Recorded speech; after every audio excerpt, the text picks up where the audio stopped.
Olá, sexto ano. Hoje na nossa aula de arte nós vamos terminar sobre os tipos de teatro, tá? Nós vamos trabalhar hoje o teatro invisível, o teatro de fantoches, o teatro de sombras e o teatro lambe-lambe, tá ok?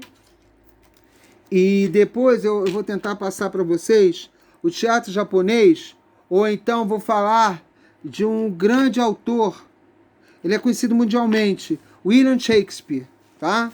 Muitas das peças deles são encenadas por todo mundo. E de repente eu vou trabalhar isso na próxima aula, para a gente fechar essa parte, tá? Então vamos começar a nossa aula. Teatro invisível. Teatro invisível é uma forma de encenação na qual apenas os atores sabem que de fato há uma encenação. Estranho, né? Aqueles que a presenciam devem considerá-lo um acontecimento real, seja ele banal ou extraordinário, dentro da expectativa onde ocorre. E por isso é impreciso chamá-lo de espectador, que indica o apreciador de um espetáculo, que aceita a ficção como realidade sempre, consciente desse jogo de faz de conta. E para que esse teatro invisível seja realizável, como realidade sempre consciente desse jogo de faz de conta. Desculpa, repeti um troço aqui, tá? Para que ele seja realizável, o teatro invisível ocorre geralmente em espaços públicos ou de ampla circulação, não em edifício teatral. Tem que ter um espaço amplo, tá? O espectador torna-se participante inconsciente da representação imprevisível.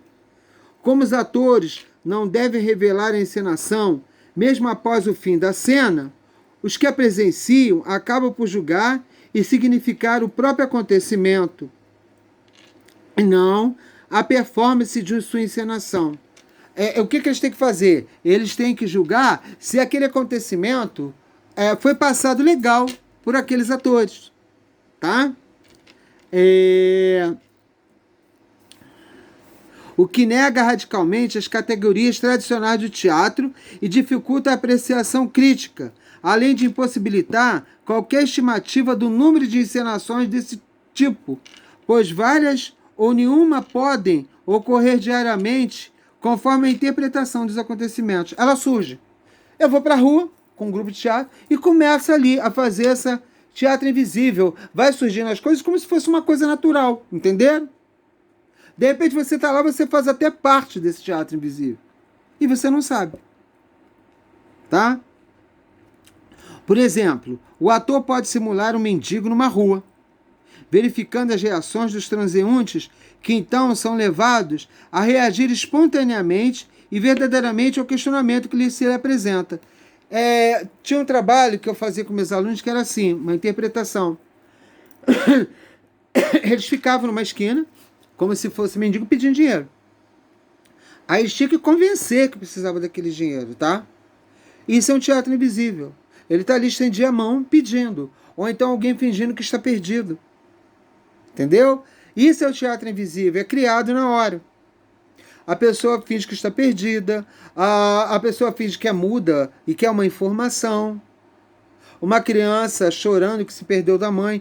Tudo isso é um teatro invisível, entenderam? Aí coloca aqui o mendigo, que é mais fácil. Você coloca andrajos. Andrajos são roupas. Assim, rotas, né? Gastas, velhas. E fica.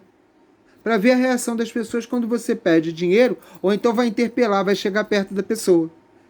Aí a ação vai depender das pessoas, entende? Isso é o teatro invisível. Tá? Agora vamos falar do teatro de fantoches. Teatro de bonecos ou teatro de marionetes. É o termo que designa, no teatro, a apresentação feita com fantoches, marionetes ou bonecos de manipulação, em especial aqueles onde o palco, cortinas, cenários e demais caracteres próprios são construídos especialmente para a apresentação. Tudo é criado para aquela apresentação. Quer ver um boneco que a gente pode falar, um teatro de bonecos, só que tinha ele? O Louro José. Ali era quase um teatro, tá? Ele era um boneco, tá? Aí se criasse para ele assim Teve até no sítio Pica-Pau Amarelo o Louro João, que ele estava sofrendo represária dos piratas, e ele pede a ajuda do Louro José. Aí surge ali o teatro de bonecos, tá? Isso é o teatro de bonecos. Tinha um trabalho chamado Muppet Shows, que tinha a porca pig, o sapo caco, eram fantoches ou marionetes, tá? Esse é o trabalho, o teatro de fantoches. São bonecos. E tem também o teatro de sombras. Eu lembro, quando era pequeno, eu nasci em Paraíba do Sul, tá? Aí a gente ia pra casa da minha tia, aí tinha meus primos, ele fazia esse teatrinho. Aí não cobrava nada, era um lanche. Eles ficavam atrás de um lençol com uma vela e faziam gestos, usavam bonecos, entendeu? Isso é o teatro de sombras. Só é utilizado aquelas sombras. Então, você já viu quando você coloca a mão contra a luz, aí você faz um cachorro, faz um coelho. Isso é teatro de sombras, tá? Isso daí, você utilizar a sombra. E eles usavam esse lençol branco para trabalhar. Era muito bonitinho, gente. É muito interessante esse trabalho. Aí, olha só. O teatro de sombras é uma arte muito antiga, originária da China, de onde se espalhou para o mundo, sendo atualmente praticada regularmente por grupos de mais de 20 países. Tá? É um trabalho muito bonito. E tem o teatro Lambi-Lambi. O teatro Lambi-Lambi, também conhecido como teatro de miniaturas, é uma linguagem de formas animadas que ocupa um espaço cênico mínimo formado por um palco em miniatura confinado em uma caixa de dimensões reduzidas.